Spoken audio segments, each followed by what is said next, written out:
Gold, trusted gold buyers. మీరు తాకట్టు పెట్టిన బంగారాన్ని విడిపించి ఈ రోజు ఉన్న మార్కెట్ ధరకు కొనబడను.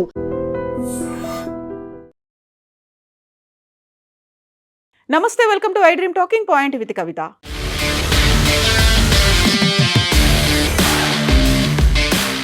ఇరాన్ మీద అమెరికా, ఇజ్రాయెల్ చేస్తున్నటువంటి యుద్ధం 4వ వారం కూడా కంటిన్యూ అవుతోంది. ఆ ఎఫెక్ట్ స్టాక్ మార్కెట్ల మీద పడింది. సోమవారం ప్రారంభమైనటువంటి స్టాక్ మార్కెట్ ట్రేడింగ్లో ప్రకంపనలు చోటు చేసుకున్నాయి.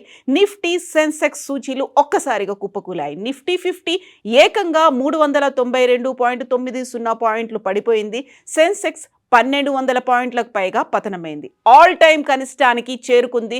రూపాయి మారకపు విలువ డాలర్తో పోలిస్తే 33 పైసలు పతనమై 93.86 రూపాయలకు పడిపోయింది రూపాయి విలువ.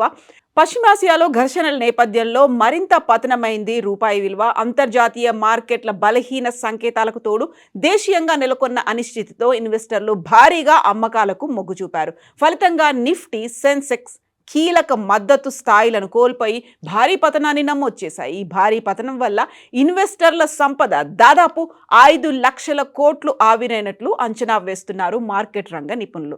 పశ్చిమాసియాలో పెరుగుతున్న ఉద్రిక్తతలు, ముఖ్యంగా ఇరాన్ ఇంధన వనరులపై దాడులు జరిగే అవకాశం ఉందన్న వార్తలు ప్రపంచ మార్కెట్లను కుదిపేశాయి. అమెరికా జోక్యం కూడా పెరగడంతో ముడి చమురు ధరలు, క్రూడ్ ఆయిల్ ధరలు ఒక్కసారిగా పెరిగాయి.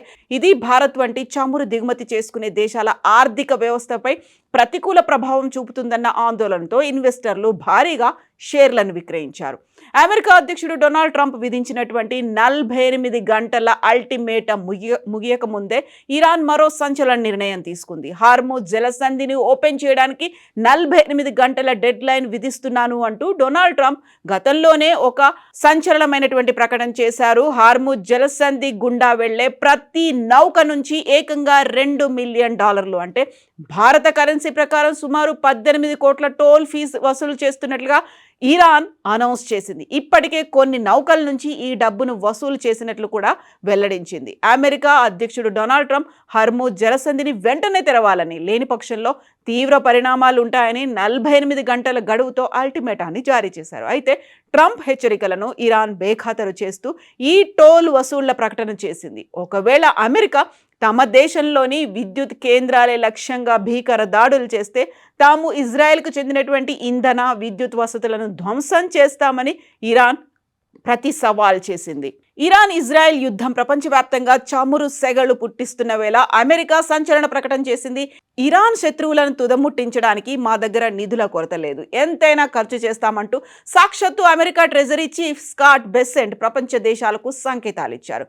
యుద్ధం మొదలైన కేవలం 6 రోజుల్లోనే ఏకంగా $11 బిలియన్, అంటే భారతదేశ కరెన్సీ ప్రకారం 94,000 కోట్లు ఖర్చయింది. అయినప్పటికీ కూడా అమెరికన్లపై పైసా కూడా పన్నుభారం వేయకుండానే ఈ పోరును కొనసాగిస్తామని బెసెంట్ ధీమా వ్యక్తం చేశారు. అధ్యక్షుడు డొనాల్డ్ ట్రంప్ ఎప్పుడు సైనిక శక్తిని బలోపేతం చేయడంపైనే దృష్టి సారించారని బెసెంట్ గుర్తు చేశారు. యుద్ధం సుదీర్ఘంగా కొనసాగే అవకాశాలు ఉన్నందున భవిష్యత్తులో సైన్యానికి అవసరమైన సరఫరాల కోసం కాంగ్రెస్ నుంచి అదనపు నిధులు కోరుతున్నట్లుగా బెసెంట్ వివరించారు. ప్రస్తుతం ఇరాన్ యుద్ధం కోసం ట్రంప్ ప్రభుత్వం సుమారు $200 బిలియన్ అదనపు నిధులను అడిగే అవకాశం ఉన్నట్లుగా తెలుస్తోంది. అయితే ఇప్పటికే రక్షణ రంగం కోసం భారీగా కేటాయింపులు చేసిన నేపథ్యంలో డెమోక్రాట్లతో పాటు కొందరు రిపబ్లికన్ నేతలు కూడా ఈ ప్రతిపాదనను ప్రశ్నిస్తున్నారు.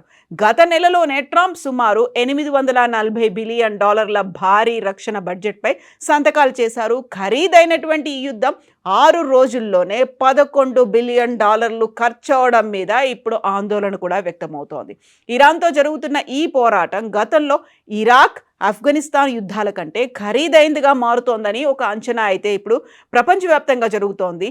అయినప్పటికీ కూడా అమెరికాతో చర్చలు జరపడం అనేది ఇక ముగిసిపోయిన అధ్యాయం అనేటువంటి ఒక మాటని ఇరాన్ విదేశాంగ మంత్రి అబ్బాస్ అరాగ్జీ తేల్చి చెప్పేశారు.